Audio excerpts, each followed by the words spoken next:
خصوصاً علی افضلہم وخاتم النبیین محمد الامین وعلی آلہ وصحبہ اجمعین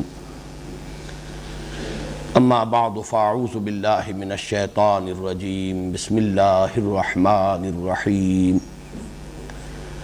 الحمد للہ رب العالمین الرحمن الرحیم مالک یوم الدین ایاک نعبد و ایاک نستعین اہدنا الصراط المستقیم صراط الذین انعمت علیہم غیر المغضوب علیہم ولا الضالین آمین رب اشرح لی صدری ویسر لی امری واحلل عقدۃ من لسانی یفقہوا قولی۔ گزشتہ ہفتے ہمارے درس کی جو نشست اول ہوئی تھی اس کا پہلا حصہ اس وضاحت پر مشتمل تھا کہ میری حیثیت مفسر قرآن کی تو سرے سے نہیں ہے، حقیقت کے اعتبار سے مدرس قرآن کی بھی نہیں ہے، بلکہ میری اصل حیثیت مبلغ قرآن کی ہے۔ اور میں نے عرض کیا تھا کہ کوئی چاہے تو اسے تواضع اور انکساری پر محمول کر لے، لیکن واقعہ یہ ہے کہ یہ ایک حقیقت ہے اور اظہار واقعہ ہے۔ لیکن اس کے ساتھ ہی میں نے عرض کیا تھا کہ جس قرآن کی میں تبلیغ کر رہا ہوں، جس کے لیے میں نے الفاظ مستعار لیے تھے سر سید احمد خان مرحوم سے، قرآن کے من دارم، وہ قرآن جو میرے پاس ہے، جس قرآن کی میں تبلیغ کر رہا ہوں، یعنی قرآن حکیم کے معانی، علوم، معارف، مفاہیم، میں اس کے جس حوض مصفہ سے لوگوں کو سیراب کر رہا ہوں، اس میں 4 چشموں سے پانی جمع ہوا ہے، اور الحمدللہ اس میں بڑی جامعیت ہے، اس لیے کہ تنوع بھی ہے، بعض اعتبارات سے وہ جو سورسز ہیں ایک دوسرے کی ضد بھی ہیں، لیکن میرے ہاں ان میں ایک امتزاج اور تالیف کی کیفیت پیدا ہوئی ہے۔ چنانچہ میں نے الفاظ بھی استعمال کیے تھے کہ کوثر و تسنیم اور سلسبیل کی طرح وہ 3 چشمے جن سے پانی اس حوض میں آ کر جمع ہوا ہے، ان میں سے ایک چشمہ ہے مولانا ابوالکلام آزاد اور مولانا ابوالعلا مودودی کی دعوت اور حرکت، اس کا عنصر۔ دوسرا چشمہ ہے مولانا فراہی اور مولانا اصلاحی کا تدبر اور تعمق، بالخصوص نظم قرآن کے اعتبار سے۔ تیسرا چشمہ ہے ڈاکٹر اقبال اور ڈاکٹر رفیع الدین کا فکر، ان کا تفکر، اور وہ اس پہلو سے کہ قرآن حکیم کی روشنی میں فکر جدید کی تحلیل اور اس کا تجزیہ، کہ اس کے کون سے حصے صحیح ہیں، کون سے غلط ہیں، اور پھر جو حصے صحیح ہیں ان کو قرآن حکیم کی تفہیم میں انکارپوریٹ کرنا، ان کا امتزاج، ان کی آمیزش۔ ایک چوتھا چشمہ جس میں نے عرض کیا تھا کہ کہا جا سکتا ہے کہ اس سے تصوف کی چاشنی ہے کہ جو میرے اس تبلیغ قرآن میں شامل ہوئی ہے، اور جس کے حوالے سے میں اسلاف کے ساتھ جڑا ہوا ہوں، وہ میرا العروۃ الوثقی ہے، یعنی شیخ الہند مولانا محمود حسن رحمہ اللہ اور شیخ الاسلام مولانا شبیر احمد عثمانی، یہ 4 سورسز ہیں جن سے میں نے کچھ حاصل کیا۔ اس پر مزید جو بھی اللہ نے ایک منطقی ذہن عطا کیا، فلسفیانہ ذوق عطا کیا، پھر سائنس کی جو تعلیم کا سلسلہ ہوا، اس کے حوالے سے اضافے ہیں، اور یہ ہے میری وہ دولت جو میں لٹا رہا ہوں اپنے اس درس و تدریس کے ذریعے سے۔ میرے قافلے میں لٹا دے اسے، لٹا دے ٹھکانے لگا دے اسے۔ اس دوسری بات کو جو چاہے تعلی پر محمول کر لے، لیکن میں اسے بھی وَأَمَّا بِنِعْمَةِ رَبِّكَ فَحَدِّثْ کے حکم کا امتثال امر سمجھتا ہوں، اور اسی لیے اسے بار بار بیان کر رہا ہوں۔ نشست اول کا نصف ثانی پھر صرف ہوا تھا قرآن حکیم میں سورہ فاتحہ کا مقام۔ سورہ فاتحہ سے متعلق کچھ تمہیدی، تعارفی اور ابتدائی باتیں، ان میں سے کسی کے اعادے کی اس وقت ضرورت نہیں ہے۔ جو دوسری نشست ہوئی گزشتہ ہفتے، اس کا نصف اول ایک بہت اہم موضوع پر مشتمل تھا کہ سورہ فاتحہ کو ام القرآن، اساس القرآن کس لیے کہا گیا؟ کیا یہ صرف ایک مدح و ستائش کا کلمہ ہے، یا یہ کہ اس کا کوئی معنوی ربط ہے اس سورہ مبارکہ کے مضامین سے؟ میرے نزدیک یہ واقعتاً حکمت قرآن کی اساس ہے، وزڈم آف قرآن یا فلسفہ قرآنی کا نقطۂ آغاز ہے۔ اس اعتبار سے میں نے دو عنوان معین کیے تھے، اگر یاد ہوں، کہ اگر اس پر غور کیا جائے کہ قرآن کے اصل مخاطب کون لوگ ہیں۔ کچھ لوگ ہیں اصل مخاطب، کچھ ہیں جو طبعاً مخاطب ہو گئے، بات کہیں کسی سے جا رہی ہے لیکن وہ دوسروں کے حق میں بھی مفید ہے۔ کسی بھی کلام کو سمجھنے کے لیے ضروری ہوتا ہے کہ معین ہو جائے کہ اس کلام کا مخاطب ہے کون، دوسرے بھی طبعاً اس سے استفادہ کر لیں۔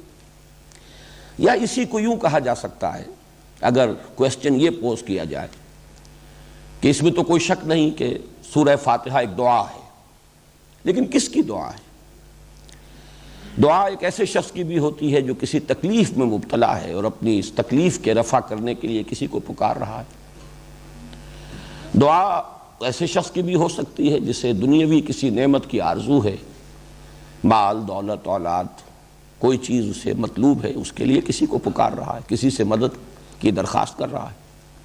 یہ سورہ فاتحہ کس کی دعا ہے؟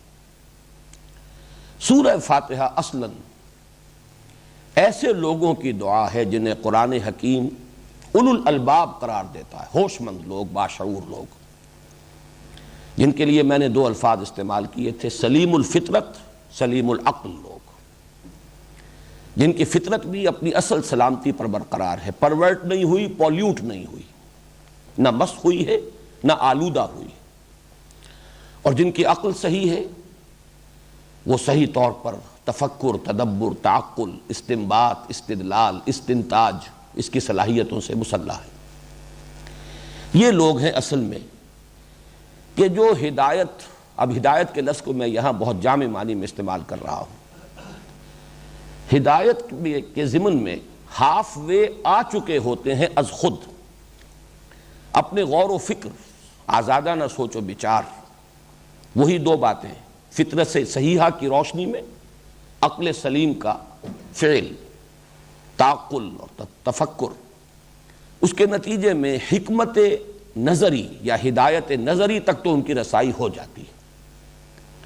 البتہ اب ہاف وے جو باقی ہے وہ ہے عملی رہنمائی، کیا کروں کیا نہ کروں، قدم قدم پر دو راہیں ہیں، چراہیں ہیں، چوراہے ہیں، اور معاملہ اتنا پیچیدہ ہے، انفرادی معاملات میں بھی پیچیدگیاں ہوتی ہیں، عدم توازن، ذرا سا عدم توازن ہو جائے بات کہیں سے کہیں پہنچ جائے گی، ذرا سی کجی ہو جائے رخ میں، یک لحظہ غافل گشتم و 100 سالہ راہم دور شد۔ بالخصوص اجتماعیات انسانیہ میں اس کا شدید اندیشہ ہے، ذرا سا عدم توازن پورے معاشرے کو، سماج کو، نظام کو، اجتماعیت کو بالکل کرپٹ کر کے رکھ دیتا ہے، اس میں فساد پیدا ہو جاتا ہے۔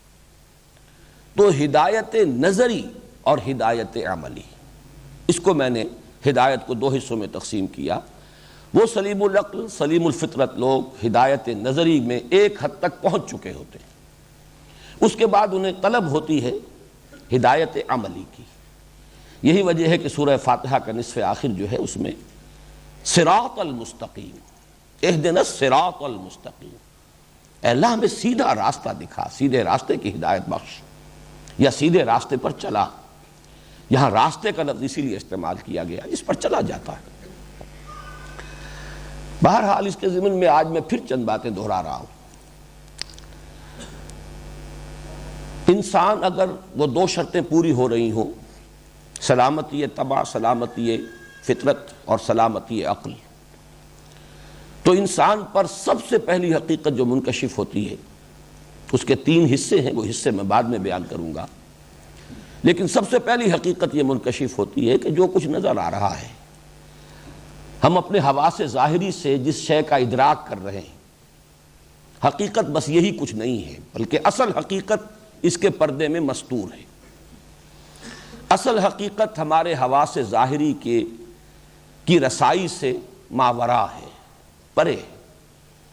یہ میں نے عرض کیا تھا غالباً، کنفیوشس کا ایک جملہ بہت ہی عظیم ہے اس اعتبار سے کہ اس حقیقت کی بڑی عمدہ تعبیر کرتا ہے۔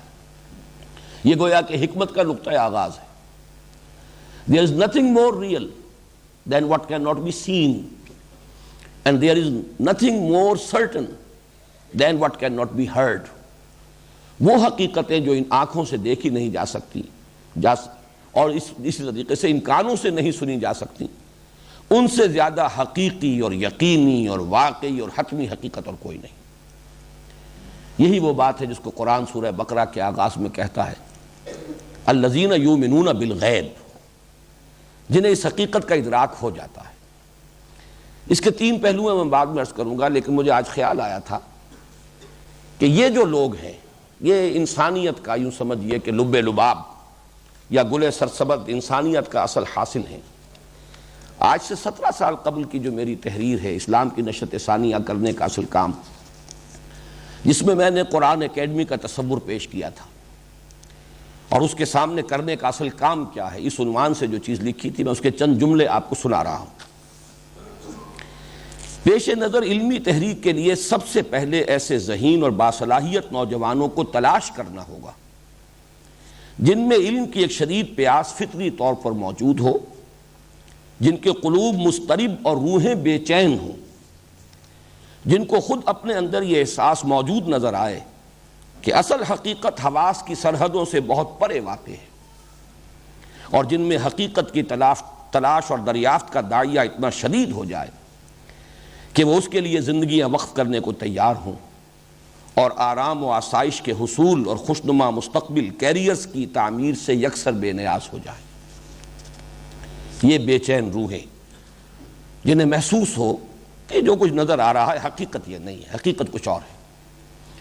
میں نے مشرق بعید کے ایک حکیم اور دانا انسان کا جملہ آپ کو سنایا، مغرب بعید کہہ لیجئے، اس کا ایک مفکر بریڈلے، اس کی ایک عظیم تصنیف، اس کا نام ہی اپیئرنس اینڈ ریئلٹی۔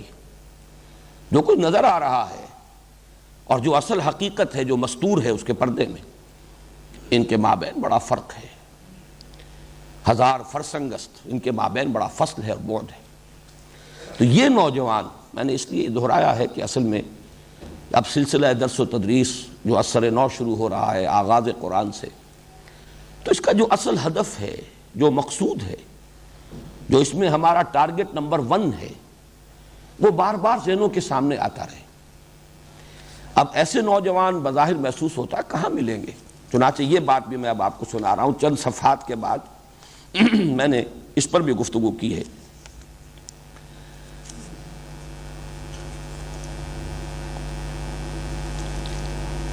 موجودہ دور میں جبکہ مادیت اور دنیا پرستی کا قلوب و اذہان پر مکمل تسلط ہے، اور کچھ تو فی الواقع طلب معاش کا مسئلہ اتنا کٹھن ہو گیا ہے کہ اکثر لوگوں کو اپنی ساری صلاحیتیں اور توانائیاں اسی کے حل پر مرکوز کر دینی پڑتی ہیں، پھر معاشرے کا عام رجحان یہ ہو گیا ہے کہ جو ذرا اس سطح سے بلند ہوتا ہے اس پر معیار زندگی کو بلندتر کرنے کی دھن سوار ہو جاتی ہے۔ اس قسم کے نوجوانوں کا ملنا بظاہر محال نظر آتا ہے، لیکن یہ جملے ذرا آپ غور سے سنیے، لیکن حقیقت یہ ہے کہ دنیا سعید روحوں سے کبھی خالی نہیں ہوئی۔ اسی معاشرے میں، اور اگر کچھ مخلص اور صاحب عزیمت لوگ ذہنی یکسوئی کے ساتھ اس کام کا بیڑا اٹھا لیں تو انشاءاللہ اسی معاشرے میں بہت سے ذہین اور اعلیٰ صلاحیتوں کے مالک نوجوان ایسے مل جائیں گے جو نبی اکرم صلی اللہ علیہ وسلم کے اس قول مبارک کو کہ خیرکم من تعلم القرآن وعلمہ اپنا لائحہ عمل بنا کر علم قرآن کی تحصیل و اشاعت کے لیے زندگی وقف کر دیں۔ اسے کہا جا سکتا ہے، یہ میری رجائیت ہے، اور واقعہ یہ ہے کہ میں بھی یہ محسوس کرتا ہوں کہ جتنا کچھ ان الفاظ سے ظاہر ہو رہا ہے معاملہ، ویسا کچھ سامنے نہیں آیا تاحال۔ لیکن یہ کہ ہمارے سامنے اصل منزل رہنی چاہیے، منزل دھندلانی نہیں چاہیے، انتظار کرنا چاہیے، اسی کا نام صبر ہے۔ فاصبر لحکم ربک۔ بہرحال یہ کام جو بھی ہو رہا ہے، جیسے کہ میں نے عرض کیا کہ قرآن کا اصل مخاطب کون ہے؟ وہ اولو الالباب۔ سورہ فاتحہ کن کے احساسات کی ترجمانی ہے؟ یہ اولو الالباب، جو سلیم الفطرت سلیم العقل ہو، ہدایت کے راستے پر ہاف وے آ چکے ہیں اور بقیہ ہاف کی انہیں ضرورت ہے، وہ ہے در حقیقت کہ جن کے احساسات، جن کے دعا کی ترجمانی اللہ تعالیٰ نے سورہ فاتحہ میں کی ہے۔ اب ذرا تین چیزیں نوٹ کر لیجئے۔ میں نے جو ایک بات کہی کہ حکمت کا نقطہ آغاز یہ ہے کہ انسان یہ محسوس کرے کہ اصل حقیقت حواس کی سرحدوں سے بہت دور ہے، ماوراء ہے۔ اب اس کو تین حصوں میں تقسیم کر رہا ہوں۔ سب سے پہلے یہ کہ انسان محسوس کرے کہ جو بھی حسن اور جمال اور کمال کے جو بھی مظہر ہمیں دنیا میں نظر آ رہے ہیں ہر اعتبار سے، یہ سب اصل میں مظہر ہے کسی اور حسن ازلی کا۔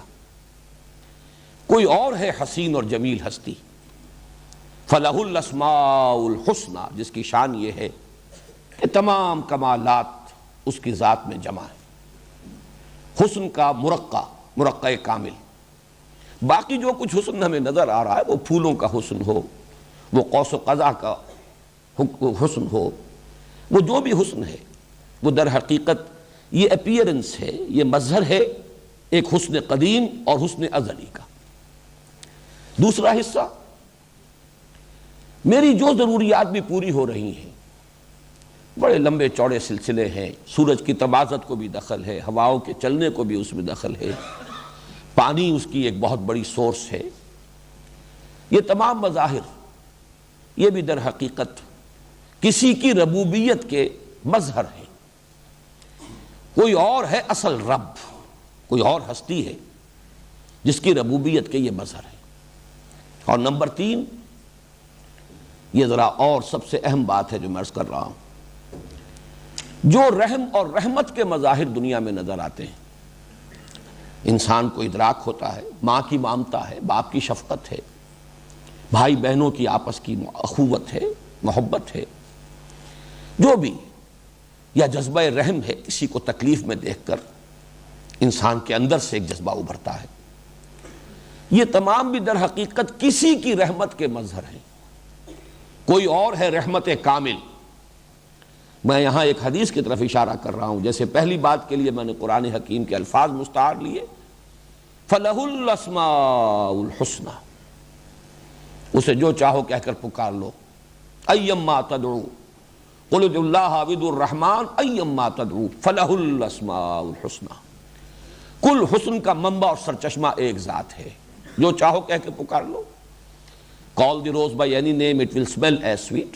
اسے اللہ کہہ لو، رحمان کہہ لو، لیکن یہ جان لو کل حسن اسی میں ہے، کل کمال اسی میں ہے، جمال کا مرقع حقیقی وہی ہے، یہ سب اس سے بوروڈ ہیں، اسی کے مستعار ہیں، جو بھی ہمیں جلال، جمال اور کمال کے مظہر نظر آ رہے ہیں۔ اسی طرح ربوبیت، جدھر جدھر سے پرورش کا سامان آ رہا ہے، جہاں جہاں سے ضروریات پوری ہو رہی ہیں، یہ سب بھی ایک رب ہے جس کی ربوبیت کے یہ سلسلے ہیں جو پھیلے ہوئے ہیں، اس لیے کہ پورا یہ سلسلہ اسباب ایک مسبب کے قبضہ قدرت میں۔ تیسرے، رحمت اور رحم جتنی بھی کچھ دنیا میں ہے، اسی لیے حدیث میں الفاظ آئے ہیں کہ دنیا میں کل رحمت جو ہے وہ اللہ تعالیٰ کی رحمت کے 100ویں حصے کا مظہر ہے۔ اللہ نے اپنی رحمت کے 99 حصے اپنے پاس رکھے ہیں اور ایک حصہ کل خلق میں تقسیم کر دیا ہے۔ یہ چاہے حیوانات کے اندر مامتا ہے، بہرحال ان کے اندر بھی ماں کی مامتا وہ موجود ہے، وہ نہ ہو تو کیسے ان کے بچے پلیں اور پرورش پائیں، چاہے انسانوں میں ہے یہ محبت، اخوت، جو بھی مظہر ہے، در حقیقت یہ اصل میں اس کی سورس، اس کا سرچشمہ وہی ایک ذات ہے۔ یہ ایک ذات، ایک ہستی، اب اسے جیسا کہ میں نے عرض کیا جو نام آپ چاہیں دے لیں، یہ پہلا حصہ ہے حکمت کا، حکمت کا اور فطرت کا، فطرت کی صحت کا میں نے عرض کیا تھا۔ دوسرا مظہر کیا ہے؟ کہ نیکی نیکی ہے، بدی بدی ہے۔ انسان بائی ہز ویری نیچر جانتا ہے کہ نیکی نیکی ہے، بدی بدی ہے، خیر خیر ہے، شر شر ہے، بھلائی بھلائی ہے، برائی برائی ہے۔ اسے اس کی ضرورت نہیں ہے، وہ اس کا محتاج نہیں ہے کہ لمبی فہرست مرتب کر کے اس کو دے دی جائے۔ یہ فطرت انسانی میں الہامی طور پر علم اور پہچان موجود ہے۔ اب اس سے عقل کے سامنے ایک سوال آتا ہے کہ عقل کا تقاضا یہ ہے کہ گندم سے گندم پیدا ہو، جو سے جو، گندم از گندم بروید، جو سے جو۔ خیر سے خیر وجود میں آنا چاہیے، شر سے شر وجود میں آنا چاہیے۔ خیر کا بدلہ خیر ہونا چاہیے، شر کا بدلہ شر ہونا چاہیے۔ اس عالم میں وہ صورت نظر نہیں آ رہی، لہذا کوئی دوسرا عالم ہونا چاہیے، یہ عقل کا تقاضا۔ یہاں وہ فطرت کی بنیاد کیا ہے؟ نیکی اور بدی کا شعور، اور عقل کا تقاضا کیا ہے؟ کہ نیکی اور بدی کا بدلہ بھرپور انسان کو مل جانا چاہیے۔ تیسرا حصہ اسی نظری جو ہدایت ہے، جہاں تک کہ اولو الالباب خود پہنچ جاتے ہیں، تیسرا حصہ یہ ہے کہ جب وہی ہستی ہے، اصل حقیقت تو وہی ہے، ذالک بان اللہ هو الحق، تو پھر اسی کی پرستش، اسی کی پوجا، اسی سے لو لگانی چاہیے، اسی کی بندگی کرنی چاہیے، اسی سے محبت کرنی چاہیے۔ یہ سارا لفظ عبادت کا اصل مفہوم میں بیان کر رہا ہوں، یہ سب کچھ صرف اس کی ذات کے ساتھ منسلک ہو جانا چاہیے۔ ایاک نعبد، یہ میں نے اصل میں اس حکمت نظری جو 3.5 آیات میں، جو نصف اول ہے سورہ فاتحہ کا، جو کور کر رہا اس حکمت نظری کو، اور جس کو کہ کچھ لوگ خود کہہ رہے ہیں یہ ان کی اپنی فطرت کی ترجمانی ہے، میں نے اس کا جو منطقی ربط ہے وہ آپ کے سامنے بیان کر دیا۔ گزشتہ ہفتے پھر آخری ہمارا جو حصہ تھا دوسری نشست میں، الحمدللہ، صرف ان 2 الفاظ پر ہم نے گفتگو مکمل کی تھی، اور آج اب ہمیں آگے بڑھنا ہے۔ یہ الحمدللہ جس پر ہم نے کل پچھلی درس میں خاصا وقت صرف کیا ہے، اس سے نوٹ کر لیجئے کہ معرفت خداوندی کا سب سے بڑا خزانہ یہی ہے، اور یہ بھی جان لیجئے کہ اس سورہ مبارکہ کی اصل جان یہی ہے۔ میں نحوی اعتبار سے بھی ثابت کر دوں، الحمدللہ یہ ایک جملہ ہے مکمل، جملہ اسمیہ خبریہ، کل حمد، کل تعریف، کل ثنا، کل شکر اللہ کو سزاوار ہے، مکمل جملہ ہو گیا، اٹس اے فل سٹیٹمنٹ۔ انگریزی میں انالیسس جس طریقے سے ہم کرتے ہیں اس میں آپ کہہ سکتے ہیں یہ پرنسپل کلاز ہے۔ اب یہ اللہ کے لفظ کے ساتھ ہی اس کے تابع ہو کر آ رہی ہیں 4 باتیں۔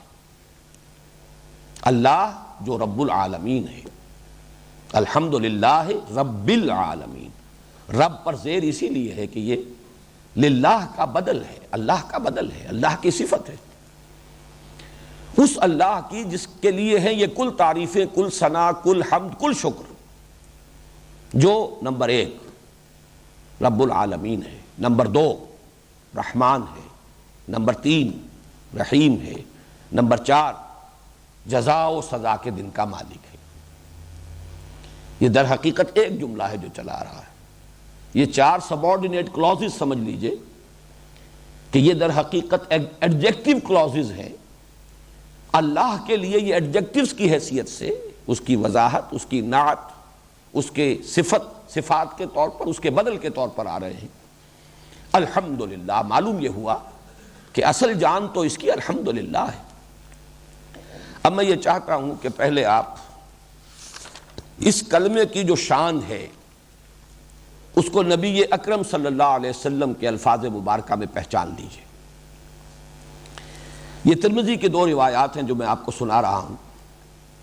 عن عبداللہ ابن عمرو بن العاص رضی اللہ تعالی عنہما قال قال رسول اللہ صلی اللہ علیہ وسلم التسبیح نصف المیزان والحمد للہ تملؤہ ولا الہ الا اللہ لیس لہا دون اللہ حجاب حتی تخلص الیہ۔ دوسری روایت ہے وعن رجل من بنی سلیم، اس کے الفاظ کیا ہیں کہ حضور نے فرمایا التسبیح نصف المیزان والحمد للہ تملؤہ والتکبیر یملأ ما بین السماء والارض۔ ان میں تین چیزوں کا ذکر ہوا ہے دونوں حدیثوں میں، تسبیح، تحمید، لیکن تیسری چیز مختلف ہے ان دونوں حدیثوں میں۔ ایک میں ہے تحلیل لا الہ الا اللہ اور ایک میں ہے تکبیر۔ دیکھیے یہ چار ہیں در حقیقت الفاظ، تسبیح سبحان اللہ، تحمید الحمدللہ، تکبیر اللہ اکبر، تحلیل لا الہ الا اللہ۔ یہ در حقیقت یوں سمجھیے کہ معرفت کے خزانے ہیں، لیکن ان دونوں حدیثوں میں جو قدر مشترک ہے وہ الفاظ ہیں التسبیح نصف المیزان والحمد للہ تملؤہ۔ کیا مفہوم ہے اس کا؟ کون سی میزان؟ یہ میزان معرفت ہے۔ عقلی طور پر اس کو یوں سمجھیے کہ دین کی اساس اور جڑ ہے ایمان، ہر شخص جانتا ہے۔ ایمان کی جان ہے ایمان باللہ، اس کی اساس اللہ کی معرفت، اور اللہ کی کل معرفت جو انسان کو حاصل ہو سکتی ہے اس کا ایک سلبی پہلو ہے اور ایک ایجابی پہلو ہے، ایک منفی پہلو ہے، ایک مثبت پہلو ہے، ایک ہی تصویر کے دو رخ۔ یہ کل معرفت ہے جو اللہ کی ہمیں حاصل ہو سکتی ہے۔ ایک تسبیح و تنزیہ ہے، اللہ ہر عیب سے، ہر نقص سے، ہر ضعف سے، ہر احتیاج سے پاک ہے، اعلیٰ ہے، عرفہ ہے، منزہ ہے، مبرہ۔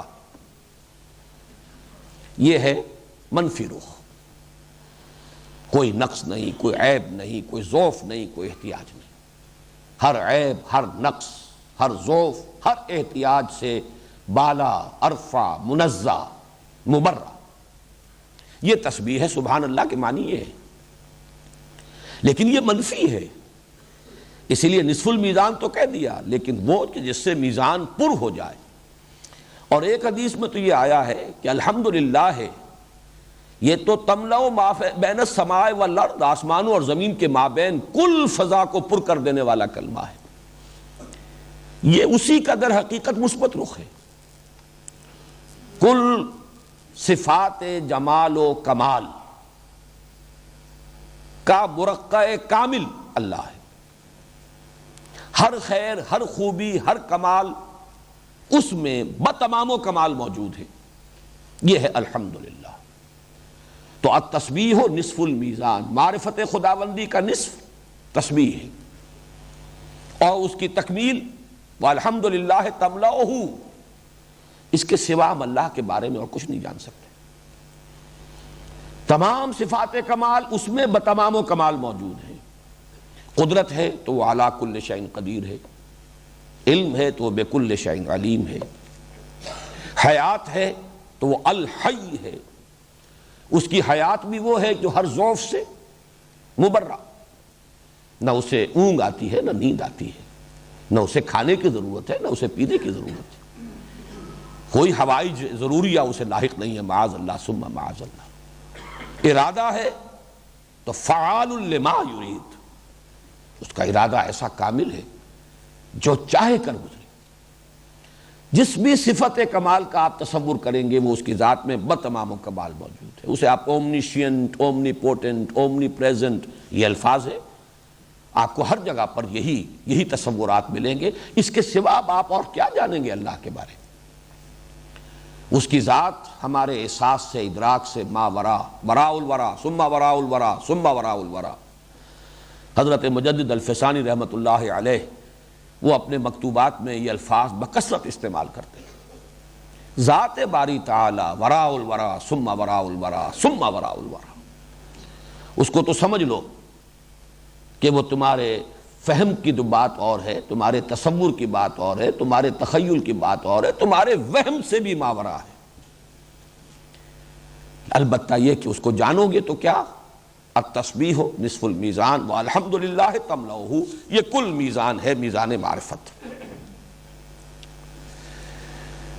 اب اس میں نوٹ کیجئے الحمدللہ، اس میں گویا کہ کل حمد، جیسا کہ میں پچھلی مرتبہ عرض کر چکا ہوں، اور حمد جمع ہے کم سے کم 2 چیزوں کا، شکر اور ثنا.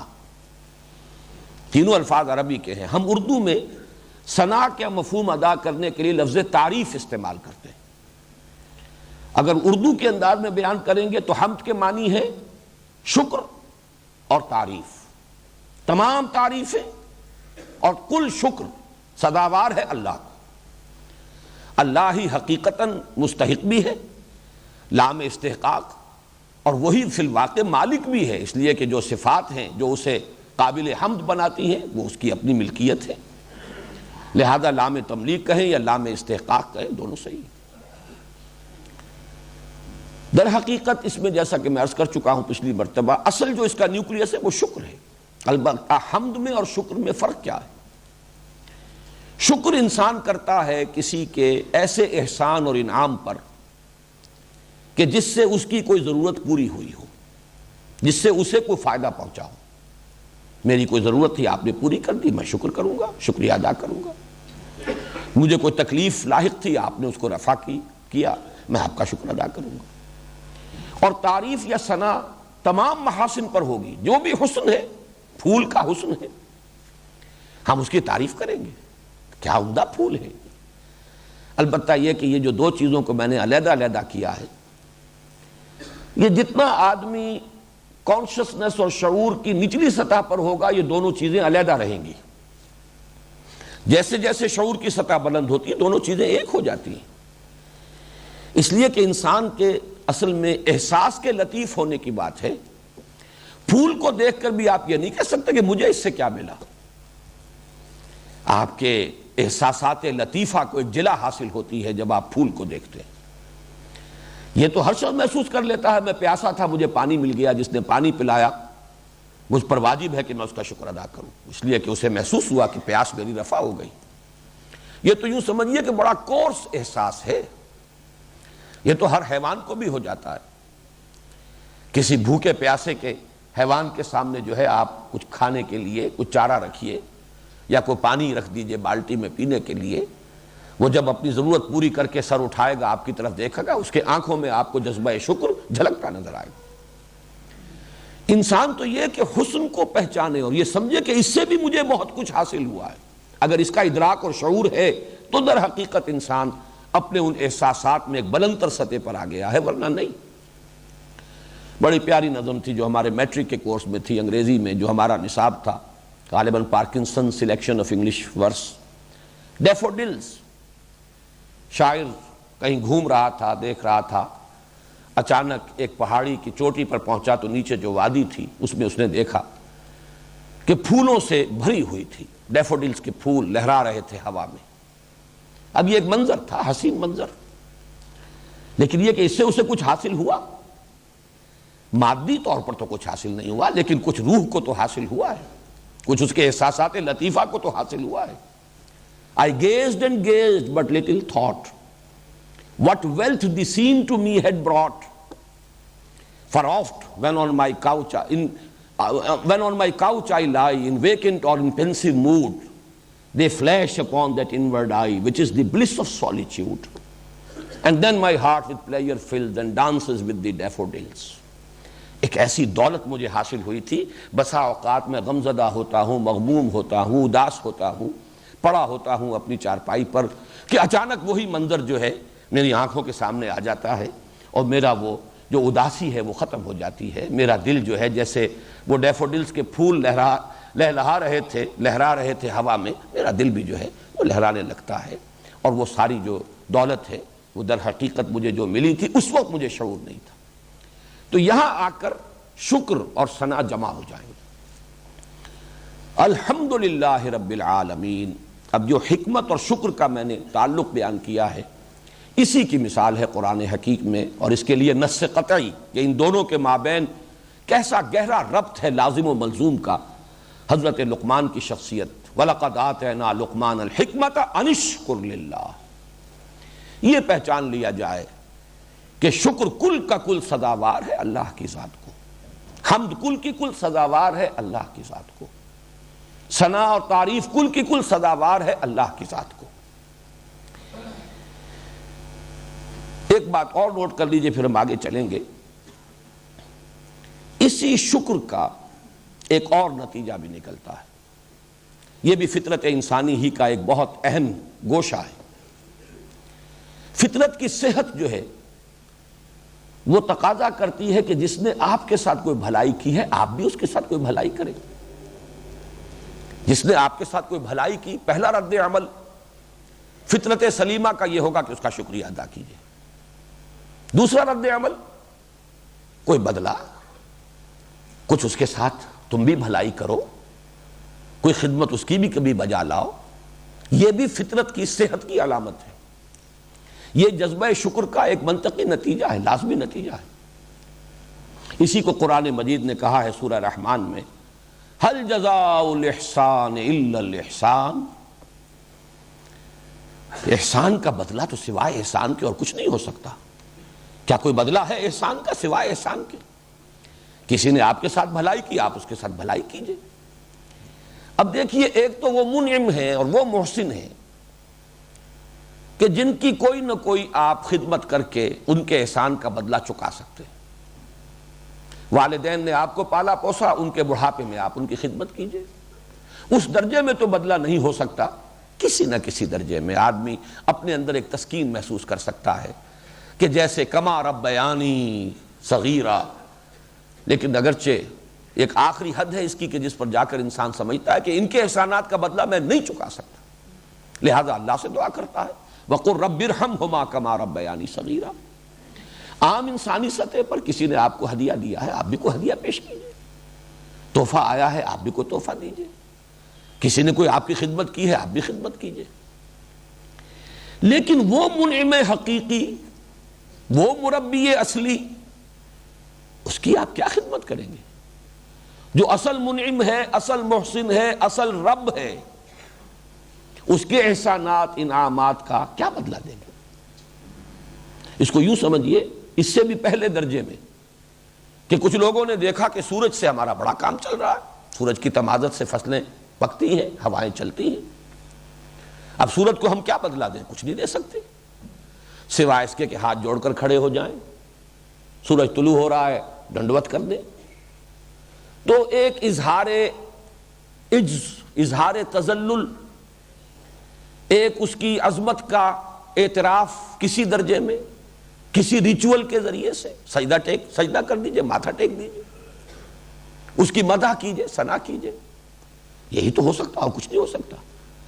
معلوم ہوا کہ شکر ہی در حقیقت جذبہ عبادت کی شکل اختیار کرتا ہے۔ اس لیے کہ شکر کا منطقی نتیجہ کیا ہے کہ انسان بھی کوئی اس کی کا بدلہ پیش کرے، اگر وہ صحیح الفطرت ہے، صحیح العقل ہے۔ اب ظاہر بات ہے کہ جہاں کچھ بدلہ دیا جا سکتا ہو، یہی بات ہے جو مولانا روم نے ایک بڑی پیاری حکایت میں بیان کی ہے کہ حضرت موسیٰ علیہ السلام کہیں گزر رہے تھے تو ایک گڈریے کو دیکھا انہوں نے، وہ اپنے خیال میں اللہ سے مناجات کر رہا تھا، ہم کلام تھا، اے اللہ اگر تو میرے سامنے آ جائے، میں تیرے پاؤں دھوؤں، تیرے سر میں سے جوئیں نکالوں، تیری خدمت کروں۔ اب یہ اس کا سب سے اونچا تصور ہو سکتا تھا۔ کسی بڑی سے بڑی ہستی جو بھی اس کے تصور میں تھی، کوئی بڑا چودھری، کوئی شیخ قبیلہ، جب وہ کہیں جاتا ہوگا اپنے کسی سردار کے پاس تو یہی کام کرتے تھے، پاؤں دھو دیے، سر میں مالش کر دی، جوئیں نکال دی، کوئی اور خدمت بجا لائے۔ تو اللہ اگر تو میرے سامنے آ جائے، کبھی اے حقیقت منتظر نظر آ لباس مجاز میں کہ ہزاروں سجدے تڑپ رہے ہیں میری جبین نیاز میں۔ وہ شخص اپنی ذہنی سطح کے مطابق ہم کلام تھا۔ حضرت موسیٰ نے اسے ڈانٹ دیا کہ یہ کیا کفر بک رہے ہو، اللہ کے پاؤں دھو گے اور اللہ کے سر سے جوئیں نکالو گے، کیا کفر بک رہے ہو؟ تو حکایت ایسے ہے کہ اس نے چیخ ماری، کپڑے پھاڑے اور کہیں نکل گیا جنگل کی طرف۔ تو اللہ تعالیٰ نے حضرت موسیٰ سے فرمایا کہ اے موسیٰ تو برائے وصل کردن آمدی، نہ برائے فصل کردن آمدی، تجھے ہم نے بھیجا تھا تو اس لیے آیا تھا کہ لوگوں کو ہم سے جوڑے، نہ کہ ہم سے توڑ دے، ہم سے کاٹ دے، ہم سے جدا کر دے۔ وہ اپنے فکر، اپنی سوچ کے مطابق، اب یہی اس کی سطح ہے سوچ کی، اس سے زیادہ تو اس کے سوچ کا کوئی اور پیمانہ ہے ہی نہیں۔ بہرحال اس وقت مجھے جو واضح کرنا تھا وہ یہ کہ یہ جذبہ عبادت در حقیقت جذبہ شکر ہی کا منطقی نتیجہ ہے.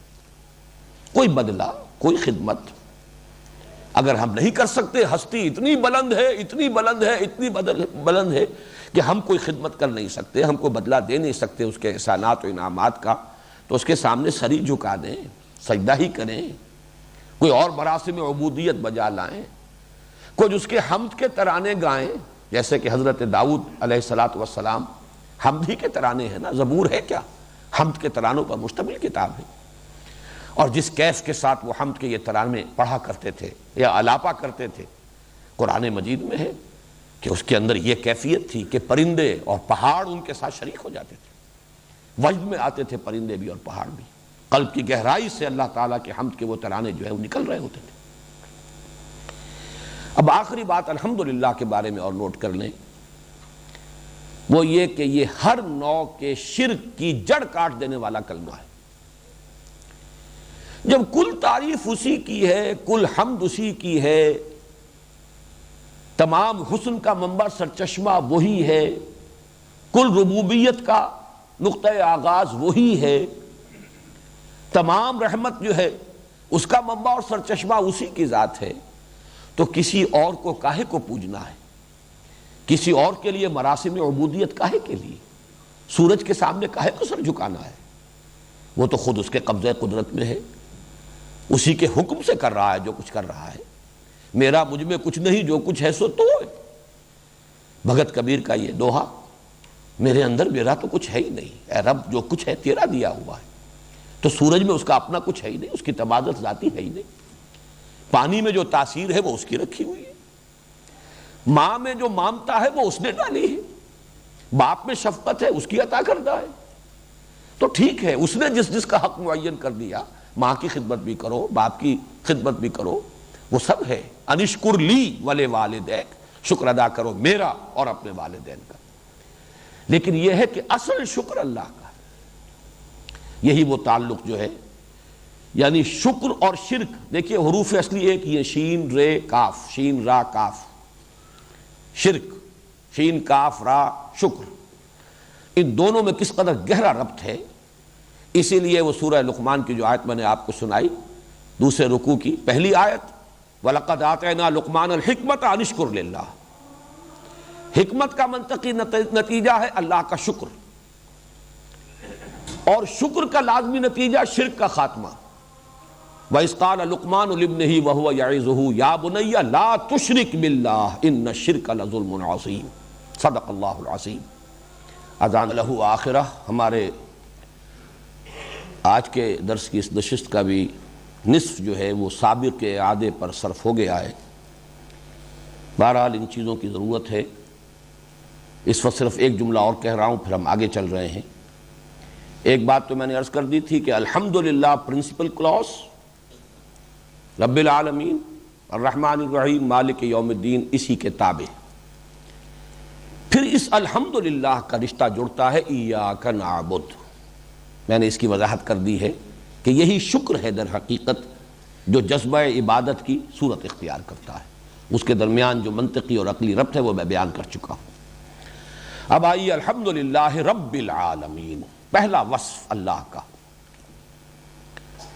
وہ رب ہے تمام جہانوں کا. لفظ رب کے بارے میں بھی میں نے سورۃ الناس کے ضمن میں کچھ عرض کرنے کی کوشش کی تھی، لیکن مجھے احساس ہو گیا تھا کہ بات واضح نہیں ہو پائی تھی اس کی لغوی بحث کا جہاں تک تعلق ہے. دیکھیے را با با، رب، اس کا اصل مفہوم ہے مالک. رب المال، مال والا. رب الدار، گھر والا، گھر کا مالک. رب البیت، وہی گھر والا. لیکن ایک اور مادہ ہے را با وا، جس سے ربا بنا ہے. یہ دونوں بہت قریب المفہوم اور قریب المعنی مادے ہیں، اور ایک رائے یہ ہے کہ دونوں ایک ہی مادہ ہیں اصل میں، کہ جو فعل مضاعف ہوتا ہے جس میں دو حرف جو ہیں، کلمہ فا اور کلمہ عین اور کلمہ لام جو ہے وہ ایک ہی حرف ہو. را با با، شین قاف قاف، دال سین سین. اس میں جب باب تفعیل بنے گا تو اس میں آخری جو کلمہ ہے وہ کسی حرف علت کی شکل اختیار کر لیتا ہے، وہ میں ابھی عرض کروں گا۔ ربا اس میں کیا ہے، را وہی ہے رب والا، با وہی ہے پہلی با، اور اگلا جو واو ہے یہ در حقیقت بدلی ہوئی شکل ہے دوسرے با کی۔ قرآن مجید میں لفظ ربا، اس سے ربا یربو یہ بھی استعمال ہوا ہے، ربط زمین کے بارے میں آیا ہے۔ تم زمین کو دیکھتے ہو کہ وہ پڑی ہوتی ہے بے جان، اس میں کوئی زندگی کے آثار نہیں ہوتے۔ فَإِذَا أَنزَلْنَا عَلَيْهَا الْمَاءَ اهْتَزَّتْ وَرَبَتْ، جب ہم اس پر پانی برساتے ہیں تو وہ اس میں ایک جنبش پیدا ہوتی، حرکت پیدا ہوتی، سرسراہٹ، اور پھر وہ ابھرتی ہے، یعنی کھیتی اپجتی ہے۔ ربا یربو، کسی چیز کا ابھرنا، پروان چڑھنا، اپچنا، نمایاں ہونا، بلند ہونا، ربا یربو۔ اربا یربی باب افعال بھی اسی مصدر سے آیا ہے۔ یربی اللہ صدقات، اللہ صدقات کو پالتا ہے، پوستا ہے، پروان چڑھاتا ہے، بڑھاتا ہے، نشو و نما دیتا ہے، برکت دیتا ہے، تو یہ اربا یربی۔ لیکن اب اسی سے باب تفعیل میں ربا یربی تربیتاً، تربیت دینا، پالنا، پوسنا، بڑھانا، نشو و نما دینا، پرورش کرنا، ربا یربی، یہ را با واو سے باب تفعیل بھی ہے، لیکن بعض حضرات کے نزدیک یہ لفظ رب سے در حقیقت بدلا ہے، اور لفظ رب ہی سے باب تفعیل جو ہے ربا یربی تربیتاً ہے۔ اس میں بہت بڑے امام ہیں لغت کے، جن کی بڑی ہی بارکۃ الآراء کتاب ہے مفردات القرآن، امام راغب رحمہ اللہ، انہوں نے تو یہ کیا ہے صاف صاف کہ یہ تربیت اور یہ ایک ہی شے ہے در حقیقت رب۔ الرب فی الاصل التربیت وہو انشاء الشیء حالا فحالا الی حد التمام۔ رب در حقیقت تربیت ہی اس کا مفہوم ہے، یعنی کسی شے کو درجہ بدرجہ ایک درجے سے بلند پھر بلند پھر بلند کرتے ہوئے اس کے آخری نقطۂ کمال اور نقطۂ عروج تک پہنچا دینا، یہ تربیت ہے، یہی ربوبیت ہے۔ لیکن ایک اور دوسری بڑی اہم کتاب ہے، اور میری تو وہ بڑی ساتھی ہے، مطالعہ قرآن اور جو بھی میرا غور و فکر ہے اس میں بہت ممد ہے، المعجم المفارس لالفاظ القرآن الحکیم، فواد عبد الباقی کی۔ اس نے یہ کیا ہے کہ رب کے مادے سے صرف لفظ رب لایا ہے، یا پھر ربانیون، ربیون اور ربیب، باقی یہ تمام تربیت سے متعلق جو الفاظ ہیں ان کو را، با اور وا کے مادے میں لے گیا ہے۔ گویا کہ اس کے بارے میں یہ دونوں رائے ممکن ہیں کہ یہ رب سے ہے تربیت، یا ربا سے ہے، را با وا سے ہے۔ ان دونوں کا چونکہ بہت بڑے بڑے جو ائمہ ہیں، اور امام رازی نے اس کو اصول کے طور سے بیان کیا ہے کہ فعل مضاف کے اندر یہ شکل ہو جاتی ہے جب باب تفعیل میں آئے گا تو آخری حرف جو ہے اس کی جگہ پر کوئی حرف علت آ جائے گا، دساہا، حالانکہ دسسا یدسس تدسیسا باب تفعیل سے بنتا، لیکن دساہا، قد افلح من زکاہا وقد خاب من دساہا، وہاں انہوں نے اس کی بحث کی ہے بڑی تفصیل کے ساتھ۔ بہرحال اس کا مفہوم کیا ہوا کہ رب کے معنی ہے مالک بھی اور پالن ہار بھی، پروردگار بھی۔ یہی وجہ ہے کہ عام تراجم میں آپ دیکھیں گے تمام جہانوں کا پروردگار۔ میرے لیے الجھن یہ تھی کہ را، با کا مادہ تو آتا ہے مالک ہونے کے لیے، تو بعض مترجمین نے ترجمہ یہی کیا صاحب سب جہانوں کا، غالباً شاہ عبد القادر کا یا شاہ رفیع الدین کا، میں ابھی تعین کے ساتھ نہیں کہہ سکتا، صاحب اسی کو کہتے ہیں جو مالک ہو، آقا، مالک۔ لیکن اس کے ساتھ منطقی ربط موجود ہے کہ جو کسی شے کا مالک ہوتا ہے وہ فطری طور پر چاہتا ہے کہ وہ پروان چڑھے، اس میں ترقی ہو، اس میں اضافہ ہو، وہ نشو و نما پائے، وہ آگے بڑھے۔ لہذا ملکیت اور اس طریقے سے کسی شے کو آگے بڑھانا، پالنا، پوسنا، یہ گویا کہ لازم و ملزوم ہے۔ تو رب کی بحث کے ضمن میں اسی پر اکتفا کریں۔ آگے چلیے، عالمین، اس کا مادہ ہے عین لام میم، اسی سے علم بھی بنا، اسی سے عالم بنا۔ عالم ہو تو اس کے معنی ہے جاننے والا، اور عالم کے معنی وہ چیز جس سے کوئی جانا جائے، جو کسی کی پہچان کا ذریعہ بنے۔ چنانچہ عالم یعلم جب آتا ہے اس کے معنی ہے اس نے جانا، کوئی شے اس کے علم میں آئی، اور علامہ یعلمو یا یعلمو یہ دونوں اس کے آتے ہیں مضارع، اس کا مطلب ہے کسی شے کا نشان لگا دینا، کسی چیز کی علامت بنا دینا، اسی سے علامت کا لفظ بنا ہے، اسی سے علم علم اسم علم بنا ہے۔ لاہور کا اسم علم ہے، لاہور یعنی لاہور شہر کے لیے بطور علامت یہ لفظ اختیار کر لیا گیا، اسم علم ہے۔ تو عالم سے مراد ہے کوئی شے جس سے کہ کسی کو پہچانا جائے، اس اعتبار سے لفظ آیت کے بہت قریب آ جاتا ہے یہ لفظ۔ اب اس کو جمع کیا گیا، کل عالم۔ اب آپ کہہ سکتے ہیں عالم جمادات، عالم نباتات، عالم حیوانات، عالم مادی، عالم روحانی، عالم مثال، عالم دنیا، عالم آخرہ، عالم برزخ۔ ایک تو یہ سمجھا جائے گا کہ رب کل جہانوں کا، مالک اور پروردگار کل جہانوں کا۔ اور ایک جو بات مولانا فراہی نے کہی ہے رحمۃ اللہ علیہ، وہ مجھے بڑی دل کو لگتی ہے کہ عربی زبان میں ایک قاعدہ یہ بھی ہے کہ ظرف کو جمع کر کے مراد مظروف کی جمع ہے۔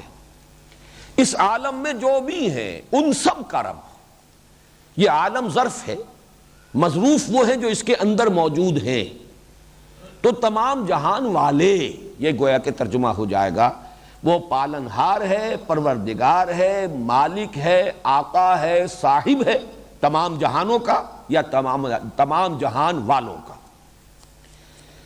رب العالمین کے بارے میں ایک بات اور ربوبیت کے بارے میں جان لیجئے۔ قرآن حکیم میں اللہ تعالیٰ کے بارے میں لفظ رب ہمیشہ مقدم ہوتا ہے لفظ خالق پر۔ اس کی وجہ میں بیان کر چکا ہوں سورہ علق کی ابتدائی آیات کے درس کے ضمن میں، کہ انسان کا شعور جو ہے جب ترقی کرتا ہے، اگر ہم جائزہ لیں تو سب سے پہلی چیز جس کا انسان کو احساس ہوتا ہے وہ اس کی ضرورت ہوتی ہے، احتیاج۔ بھوک لگی ہے، بچہ ہے، اسے اور کوئی شعور نہیں ہے، کسی شے کا شعور نہیں، نہ ماں کا پتہ، نہ باپ کا پتہ، نہ گھر کا پتہ، نہ کسی اور شے کا پتہ، لیکن اندر سے ہنگر پینز ہوتے ہیں، روتا، احتیاج ہے۔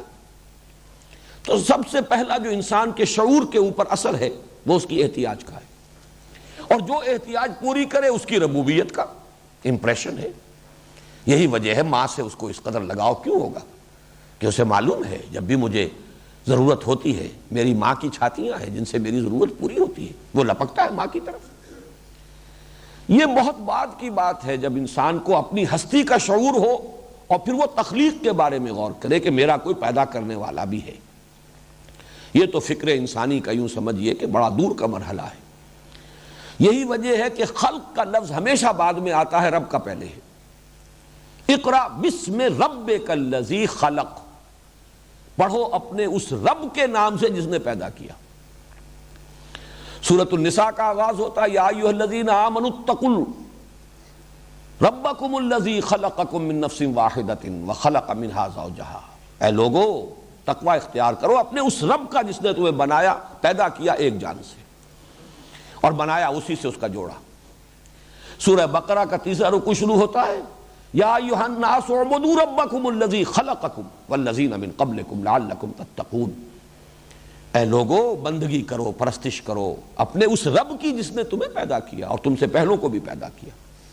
تو یہ نوٹ کر لیجئے، اللہ کا حمد اللہ کے لیے، اور اس کے بعد اللہ کے لیے وصف اول جو آیا ہے وہ ہے رب العالمین، جو تمام جہانوں کا مالک اور پالنہار ہے، پروردگار ہے۔ اب آئیے الرحمن الرحیم، ان دونوں کا مادہ ایک ہی ہے، رحم، رحم، رحمت، اسی سے لفظ رحمان بھی بنا ہے، اسی سے لفظ رحیم بھی بنا ہے۔ اگرچہ ایک شاذ رائے اور بھی ہے رحمان کے بارے میں بعد میں عرض کروں گا۔ ان دونوں میں کیا فرق اور تفاوت ہے یہ بھی ہمارے ہاں مفسرین کے مابین بڑی ایک مختلف فی بحث ہے، جس میں کہ ذوق اور مزاج کو اصل دخل ہے۔ رحمان ہے فعلان کے وزن پر، یہ اس میں مبالغہ کا ایک وزن ہے، کسی شے کی شدت اور کثرت، دونوں الفاظ نوٹ کیجئے، شدت اور کثرت۔ غضبان، بہت غضبناک، غصے سے ہم کہیں گے آگ بگولا، عطشان انتہائی پیاسا، جوعان بھوک سے مر رہا ہے، جان نکل رہی ہے، یہ اس وزن پر آئیں گے تو رحمت سے رحمان، فعیل کے وزن پر صفت مشبہ آتی ہے اور اس میں ہوتا ہے دوام اور استمرار، شدت اور کثرت کے مقابلے میں دوام اور استمرار، پائیداری، تسلسل۔ رحیم یعنی جس کی رحمت مسلسل ہے، ہمیشگی کی کیفیت کے ساتھ ہے، دائمی ہے، جس کا مستقل وصف ہے۔ یہ دو الفاظ اس وزن پہ آ کر اپنے مفہوم کو بہت خوبصورتی سے ادا کرتے ہیں۔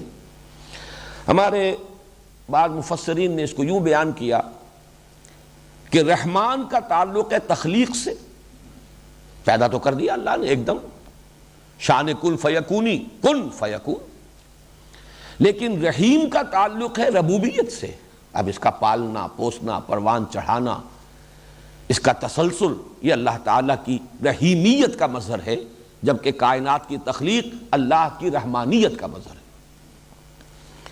اسی اعتبار سے بعض حضرات نے کہا ہے رحمان الدنیا و رحیم الآخرہ، دنیا کے اعتبار سے اللہ کی صفت رحمانیت کا ظہور ہوتا ہے، کیونکہ دنیا خود ناپائیدار ہے، عارضی ہے، فانی ہے، اور رحمت کا وہ جو معاملہ ہے اس میں شدت اور اس میں ایک طوفانی اور ہیجانی کیفیت۔ اب یہ دو الفاظ دونوں جو میں نے استعمال کیے یہ خود اسی وزن پر ہے، طوفان جوعان کے وزن پر ہے، ہیجان یہ عطشان کے وزن پر ہے، وزن وہی ہے، ایک ہیجانی کیفیت جیسے ٹھاٹھے مارتا ہوا سمندر ہو۔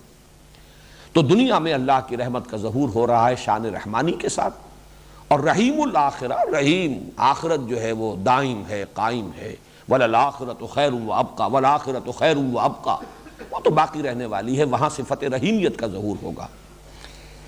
لیکن یہ کہ صحیح تر بات وہی ہے جو میں نے عرض کی ہے کہ در حقیقت اللہ کی رحمت کی یہ دونوں شانیں ہیں اور دونوں بیک وقت ہیں۔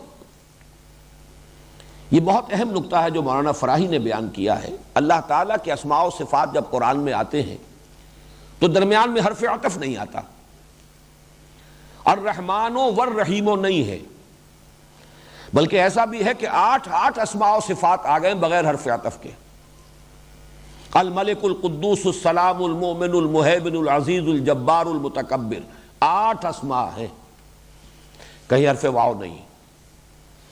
ایک ہی استثناء ہے، بہت سے حضرات کو یاد آ گیا ہوگا، ایک ہی استثناء ہے سورہ حدید میں، هو الاول والآخر والظاہر والباطن۔ پورے قرآن مجید میں یہ واحد مقام ہے جہاں اللہ تعالیٰ کے اسماء و صفات کے مابین حرف عطف ہے، باقی کہیں نہیں۔ اگر 4 یہ ہیں تو 4 ہی سورہ جمعہ کے شروع میں الملک القدوس العزیز الحکیم، کہیں در حرف واو نہیں۔ اس کی وجہ کیا ہے؟ بہت پیاری بات ہے کہ اللہ تعالیٰ کی یہ تمام صفات، اللہ کی یہ تمام شانیں بیک وقت اس کی ذات میں موجود ہیں۔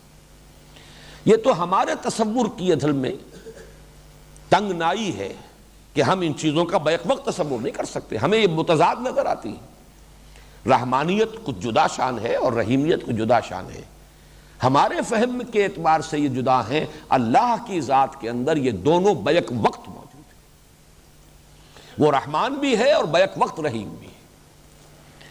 اس کی ایک طوفانی کیفیت بھی ہے، شدت بھی ہے، کثرت بھی ہے، اور اس میں دوام بھی ہے اور استمرار بھی ہے اور استقلال بھی ہے۔ میں اسے ایک سادہ سی مثال سے بیان کیا کرتا ہوں، اس وقت بھی ریکارڈ ہو جائے تو کوئی حرج نہیں۔ ہم اپنے اوپر اگر اس کو طاری کریں تو فرض کیجئے کہ کہیں کوئی سڑک پر کوئی ایکسیڈنٹ ہوا ہے، کوئی بس کا ایکسیڈنٹ ہوا ہے، کار کا ہوا ہے، فرض کیجئے کہ اس کار میں جتنے بھی سوار تھے سب کے سب ہلاک ہو گئے، کوئی دودھ پیتا بچہ باقی رہ گیا ہے جو ماں سے چمٹا ہوا، ماں کی لاش ہے، چمٹا ہوا۔ جو شخص بھی اس منظر کو دیکھے گا اس کا دل پگھل جائے گا، وہ بچہ چمٹا ہوا اپنی ماں کی لاش سے۔ فرض کیجئے کوئی پتہ نہیں یہ لوگ کون ہیں، کہاں کے ہیں، کہیں سے کوئی سراغ نہیں مل سکتا۔ آج تو خیر بڑی آسانی سے مل جاتے ہیں سراغ، ماضی میں سمجھیے کہ کچھ پتہ نہیں چل سکتا۔ ہر شخص کے دل میں ایک جذبہ ابھرے گا، گویا کہ ایک رحمت کی ہیجانی کیفیت، طوفانی کیفیت، اس بچے کی میں پرورش کروں گا، اسے میں پالوں گا، یہ لاوارث رہ گیا ہے، اس کا کوئی پالنے پوسنے والا نہیں رہا۔ یہ جذبہ یقیناً ابھرے گا، یہ ایک جوش کی کیفیت ہے، رحمت جوش میں آئے گی ہر انسان کی۔ لیکن یہ کہ ہمارا یہ جوش بہت جلدی ٹھنڈا پڑ جاتا ہے. ہو سکتا ہے کہ کچھ دنوں کے بعد ہمارے اوپر الٹا ایک احساس جو ہے افسوس تعسف کا پیدا ہو جائے کہ میرے تو پہلی بڑی ذمہ داریاں تھیں، یہ میں کیا مصیبت اپنے سر لے بیٹھا ہوں، یہ خامخواہ کا بوجھ، خامخواہ کی ذمہ داری میں نے لے لی، میرے تو اپنے جو بچے جو ہیں ان کی پرورش میرے لیے مشکل ہے. معلوم ہوا کہ ہمارا وہ جوش ٹھنڈا پڑ جاتا ہے.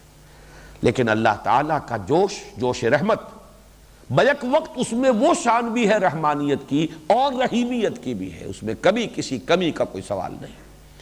یہ در حقیقت رحمان اور رحیم کے دونوں مفاہیم کو جمع کرنے کا جو ہے میرے نزدیک مثال کے ذریعے سے اس کو اگر سمجھانا ہو، تشبیہ کے ذریعے سے، تو شاید یہ اس سے قریب ترین بات ہے. الرحمن الرحیم مالک یوم الدین. میں اس کا جو منطقی اور فلسفیانہ جو ان میں ربط ہے وہ بیان کر چکا ہوں. وہ جزا و سزا کے دن کا مالک ہے. یہ تصور کہاں سے ابھرا؟ فطرت انسانی میں ہے نیکی اور بدی کا امتیاز.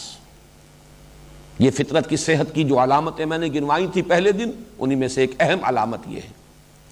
یہ اخلاقی حس نہیں رہی تو انسان کی فطرت مر چکی، اندر کا اصل انسان مر چکا.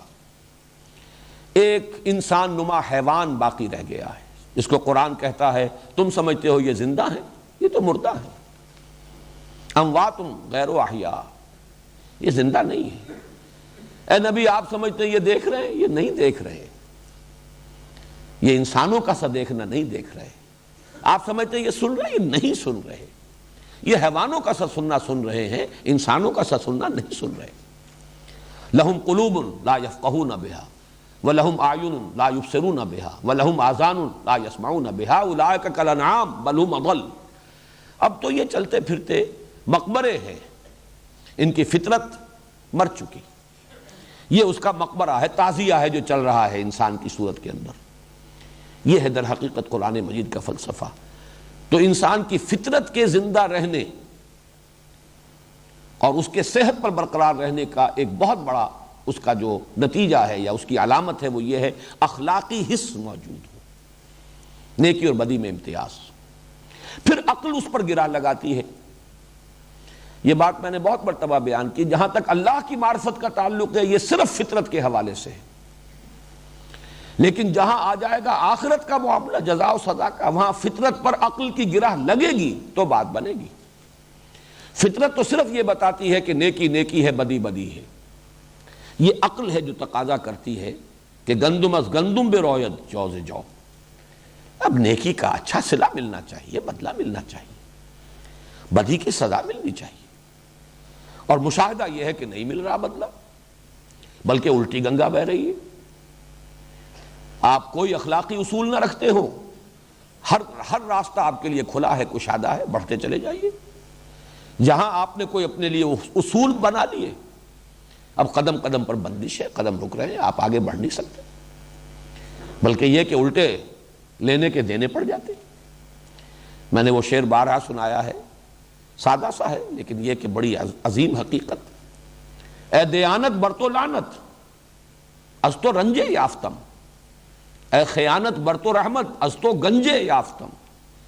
اے دیانت تجھ پر لعنت ہو کہ تیری وجہ سے تو میرے دوست بھی ناراض ہو گئے. صحیح بات کہہ کے دیکھیے دوستوں کے سامنے، سچی بات کڑوی ہوتی ہے. از تو رنجے یافتم، مجھے رنج ملا ہے. اور اے خیانت بر تو رحمت از تو گنجے یافتم، اے خیانت تجھ پر رحمت ہو، تیرے ذریعے سے مجھے خزانے ملے. لہذا کوئی اور عالم ہونا چاہیے، اور وہ عالم اب دیکھیے اس کے دو منطقی نتیجے ہوں گے. ایک تو یہ کہ یہ ایسی ہستی ہونی چاہیے جو قدرت رکھتی ہو پورا بدلہ دینے کی قدرت. وہ تو اللہ ہے، علی کل شیء قدیر، ہم اسے مان چکے. لیکن کوئی عالم بھی تو ایسا ہونا چاہیے جس میں حدود اور قیود نہ ہو، جس میں ہر شے کا پورا بدلہ مل جائے. اس لیے کہ آپ نے آج ایک نیکی کی ہے، اس نیکی کے اثرات نہ معلوم کہاں تک جائیں گے، آپ تو جان بھی نہیں سکتے. جب تک دنیا باقی ہے اس نیکی کے اثرات کہیں نہ کہیں پہنچتے رہیں گے، اور ان سب کا بدلہ آپ کو ملنا ہے. کہیں کوئی بری رسم آپ نے شروع کی ہے، جہاں تک اس کے اثرات جائیں گے وہ سب آپ کے حساب میں درج ہو رہا ہے۔ تو جب تک ایک زندگی جو ہے غیر متناہی نہ ہو، ابدی نہ ہو، پورا بدلہ مل نہیں سکتا، لہذا وہ عالم آخرہ۔ اور پھر اس کے لیے مالک یوم الدین، یوم کا لفظ صرف ایک دن کے لیے بھی آتا ہے، یوم ایک ایرا کے لیے بھی آتا ہے، ایک دور کے لیے بھی آتا ہے، اس کے مختلف استعمالات ہیں۔ ایک دن بھی ہے جس میں فیصلے ہوں گے جزا و سزا کے، اور پھر یہ کہ در حقیقت اس جزا و سزا کا جو ظہور ہوگا، کہا جا سکتا ہے وہ بھی ایک دن ہے، لا متناہی دن، وہ فیصلے کا دن ہے، وہ یوم الدین۔ دین کا جو اصل لفظ ہے عربی زبان میں، اس کا مفہوم ہے بدلہ، دانا یدینو، بدلہ دینا، دناہم کما دانو، امرؤ القیس کا مشہور مصرع ہے، ہم نے ان کو ایسا بدلہ دیا جیسا انہوں نے ہمارے ساتھ کیا تھا، کما تدینو تدانو، جیسا تم کسی کے ساتھ کرو گے ویسا ہی تمہیں بدلہ مل جائے گا۔ یہی لفظ ہے، زبر کے ساتھ دین بن جاتا، دین کہتے ہیں قرض کو، قرض وہ ہے جو واپس آنا ہوتا ہے، اس لیے اس کو دین کہا جا رہا ہے، بدل، وہ واپس آئے گا، لوٹ کر آئے گا۔ بدلہ بھی وہ ہے کسی عمل کا جو واپس آتا ہے، عمل کرنے والے کی طرف لوٹتا، نیکی کی اس کی جزا آپ کی طرف لوٹے گی، برائی کی ہے اس کی سزا آپ کی طرف لوٹے گی۔ دین بھی وہ ہے جو آپ نے کسی کو دیا اور لوٹ کر آپ کے پاس آئے گا، جبکہ ہدیہ ہو، ہبہ ہو، تحفہ ہو، عطیہ ہو، یہ واپس نہیں آتا، نہ واپس لینے کے لیے دیا جاتا ہے۔ دین وہ ہے جو دیا جاتا ہے واپس لینے کے لیے۔ تو دین اس کا اصل مفہوم، بنیادی مفہوم ہے بدلہ۔ البتہ اس سے آگے اس کے جو مفاہیم ہیں، یہ سورہ کافرون میں پوری تفصیل کے ساتھ میں بیان کر چکا ہوں، اس لیے کہ بدلہ کسی قانون کے تحت ہوگا، لہذا دین قانون اور شریعت کو بھی کہتے ہیں۔ وہ قانون و شریعت کسی نظام کے تابع ہے، دستور ہے جس کے تحت قانون ہے، کوئی لا گیور ہے جو قانون دیتا ہے، اس اعتبار سے پورے نظام کو بھی دین کہیں گے۔ ایک ایسا نظام جس میں مختار مطلق آخری لا گیور اللہ ہے، اسی کی اطاعت کریں گے جزا ملے گی، اس کی نافرمانی کریں گے سزا ملے گی، اس پورے کانسیپٹ کو آپ کہیں گے یہ دین اللہ ہے۔ ایک نظام ہے ملوکیت، بادشاہ ہے، مختار مطلق وہ ہے، لا گیور وہ ہے، اس کے حکم پر، اس کے قوانین پر چلیں گے، وہ آپ کو نوازے گا، خلعتیں دے گا، خطابات دے گا، جاگیریں دے گا، سراہے گا۔ اگر اس کی بغاوت کریں گے، اس کے خلاف اٹھ کھڑے ہوں گے، سزا دے گا، اس کے قانون کو توڑیں گے، جیلوں میں ڈالے گا، اور جو سزا ہوگی دے گا۔ یہ سب نظام پورے کو، اس کو بھی آپ کہہ سکتے ہیں دین الملک۔ یہ دونوں الفاظ قرآن مجید میں، ایک سورہ یوسف میں ما کان لیأخذ اخاہ فی دین الملک، اور دین اللہ اذا جاء نصر اللہ والفتح ورأیت الناس یدخلون فی دین اللہ افواجا۔ تو یہ دین کے، یہ یوں سمجھیے کہ 3 سٹوریز ہیں اس کی۔ بنیادی مفہوم ہے بدلہ، مالک یوم الدین، جزا و سزا کے فیصلے کے دن کا مختار مطلق۔ اس سے اوپر کی سٹوری قانون، شریعت، اس لیے کہ بدلہ کوئی نہ کوئی قانون مجازات ہوگا تو بدلہ ملے گا، کوئی نہ کوئی قانون ہے جس کی پیروی کریں گے، پابندی کریں گے، سزا، جو جزا ملے گی، ستائش ہوگی، نافرمانی کریں گے، توڑیں گے، سزا ملے گی۔ اس سے اوپر وہ قانون کسی نظام کا ایک جز ہے، اس میں کوئی ہستی ہے جس کو مانا گیا ہے بالا ترین، اور اس کے تابع پورا نظام زندگی جو ہے اس کا نقشہ بنا ہے، یہ دین ہے۔ وہ دین الملک ہو، دین جمہور ہو جدید اصطلاح میں جمہوریت، یا دین اللہ ہے جس میں حاکمیت اللہ کی ہے، جس کا منطقی نتیجہ کیا ہے؟ انسانوں کے لیے خلافت ہے۔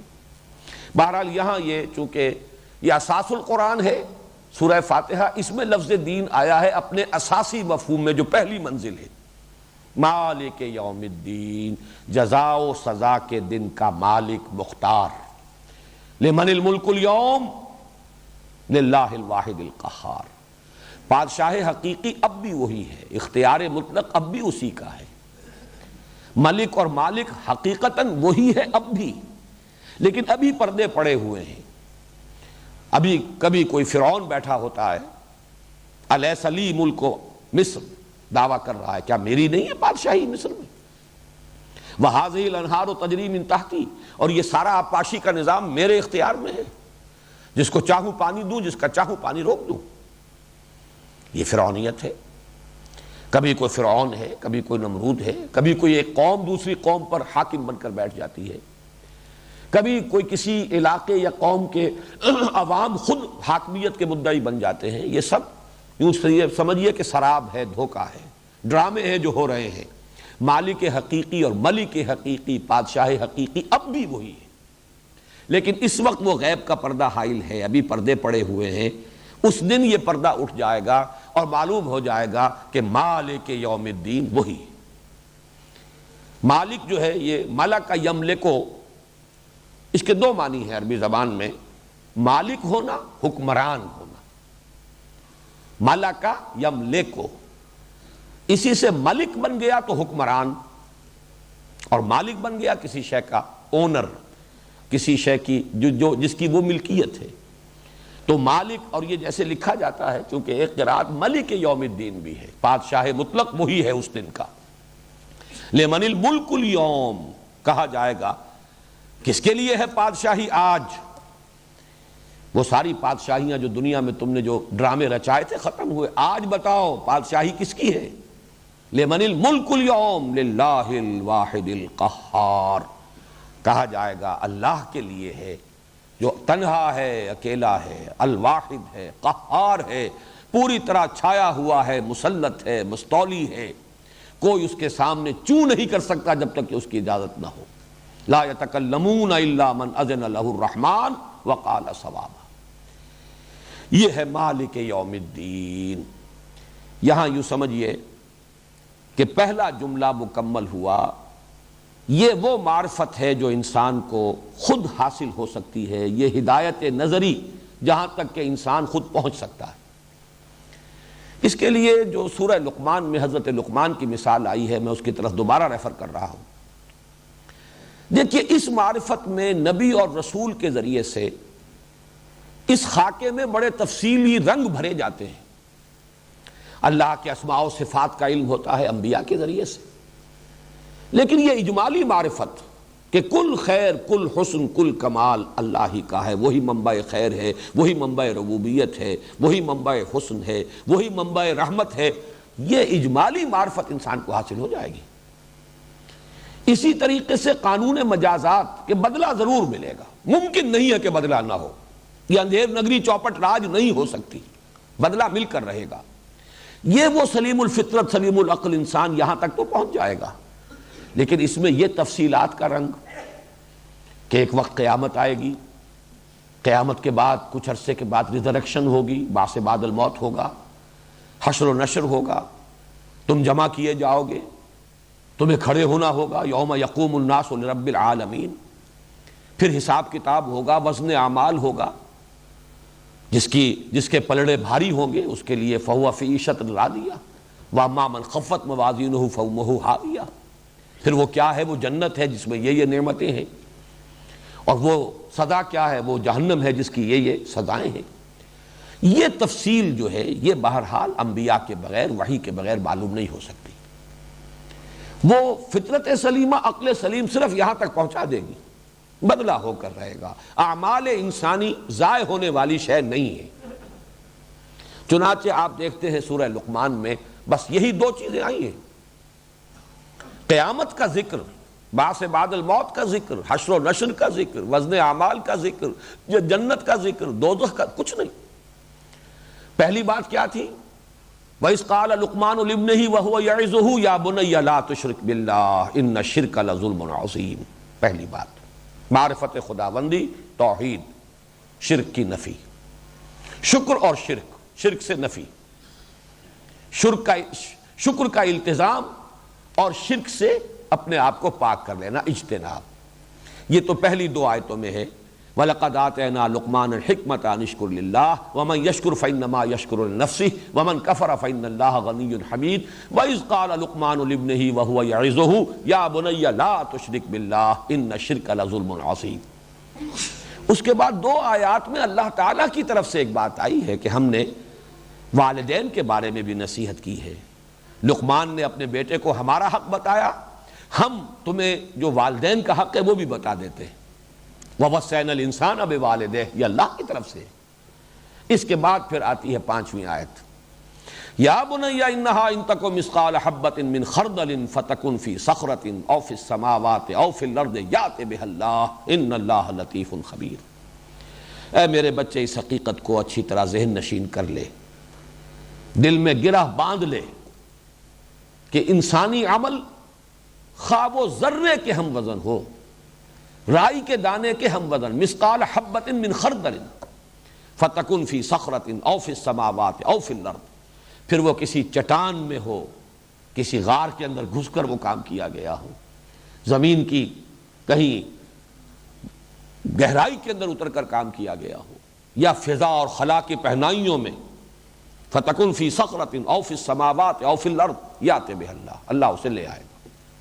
ان اللہ لطیف خبیر، یقیناً اللہ لطیف اور خبیر ہے۔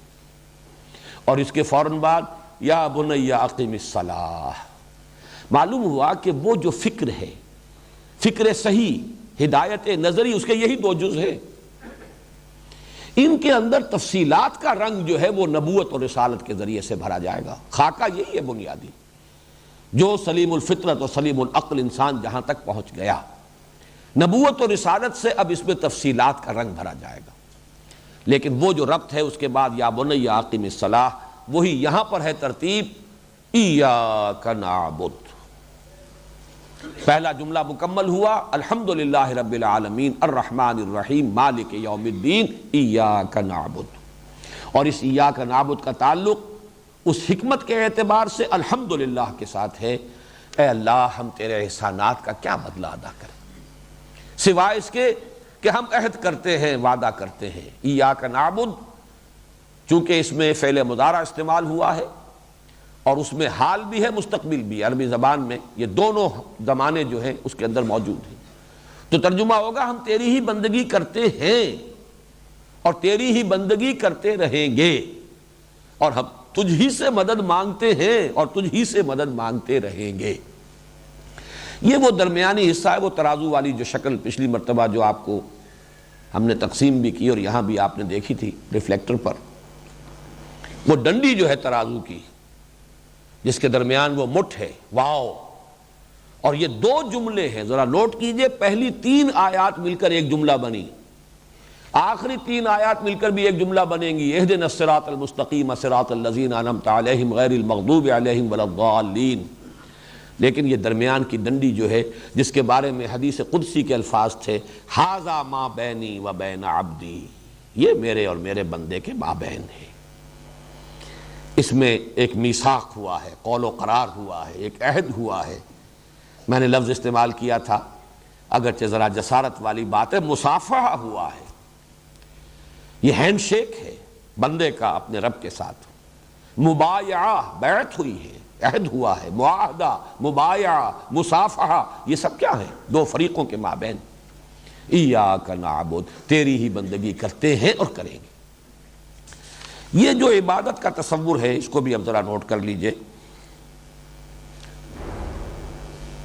ہمارے ہاں یہ لفظ ایک طویل عرصے تک، ہمارا جو دور زوال ہے، اس محلال ہے، تصورات جو محدود ہوتے چلے گئے، اس کے نتیجے میں یہ صرف مراسم عبودیت، موڈز آف ورشپ، میں عرض کر چکا ہوں تعلق کیا ہے، سارا شکر اللہ کا، کل احسان اس کے، ربوبیت حقیقتاً اس کی، اس کا بدلہ ہم کیا دیں؟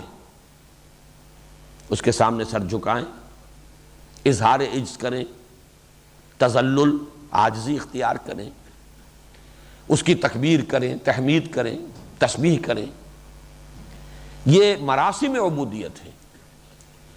چونکہ جو مشرکانہ جو تصورات دنیا میں رہے، ان میں عبادت صرف انہی پر مشتمل تھی، اطاعت کا پہلو اس میں موجود نہیں رہا۔ سورج کی اطاعت کیا کریں گے آپ؟ سورج آپ کو کوئی حکم نہیں دیتا۔ چاند دیوی ہے، پوج لیجئے اس کو، کوئی اظہار عجز کر لیجئے، کوئی اس کے سامنے ماتھا ٹیک دیجئے، کوئی اور رسم جو ہے بنا لیجئے۔ اس نے کوئی آپ کو کوڈ نہیں دیا، کوئی قانون نہیں دیا، کوئی شریعت نہیں دی کہ آپ اس کی بندگی کریں۔ گویا کہ یہ دو الفاظ جو ہے پرستش اور بندگی، پرستش میں یہی ہے کسی کے سامنے اظہار عاجزی، کسی کی عظمت کا اعتراف، کسی کے مدح و ثنا، کسی کی حمد، کسی کے لیے تعریف کے گن گائے جائیں، شکر کے ترانے الاپے جائیں، یہ ہے پرستش۔ اور بندگی، عبادت کے لفظ کے اندر یہ دوسرا جو اس کا انٹیگرل پارٹ ہے، بندگی، اطاعت، مشرکانہ معاملات میں یہ حصہ اس میں سے ساقط ہو جاتا ہے۔ بتوں کو پوج رہے کیا مطلب؟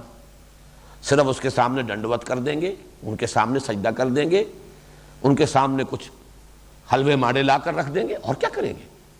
بتوں نے کوئی حکم تو نہیں دیا، انہوں نے کوئی ہدایات نہیں دی، کوئی ان کی عطا کردہ شریعت نہیں ہے، کوئی انہوں نے قانون نہیں دیا۔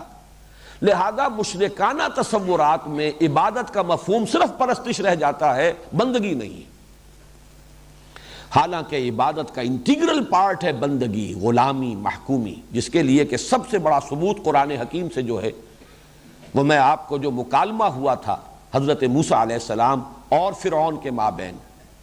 اصل میں قرآن مجید تو اپنی اصطلاحات کو خود مبرہن کر دیتا ہے، اس طرح محفوظ کر دیتا ہے کہ آپ کو اکثر و بیشتر باہر جانے کی اور کہیں اور دیکھنے کی ضرورت نہیں۔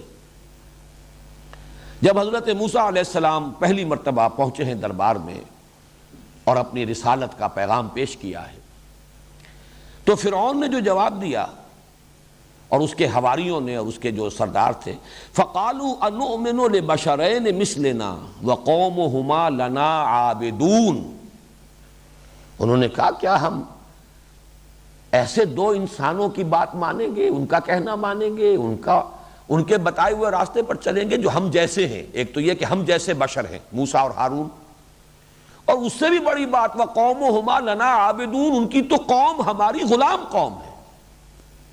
یہاں پرستش کا تصور بالکل نہیں آ سکتا۔ ظاہر بات ہے کہ بنی اسرائیل فرعون کی پرستش نہیں کرتے تھے۔ یہاں عابدون کا لفظ کس معنی میں آیا؟ غلامی، محکومی، اطاعت گزاری، تابع ہونا، کسی کے فرمان کو واجب الاذعان سمجھنا، صرف یہ مفہوم ہے یہاں۔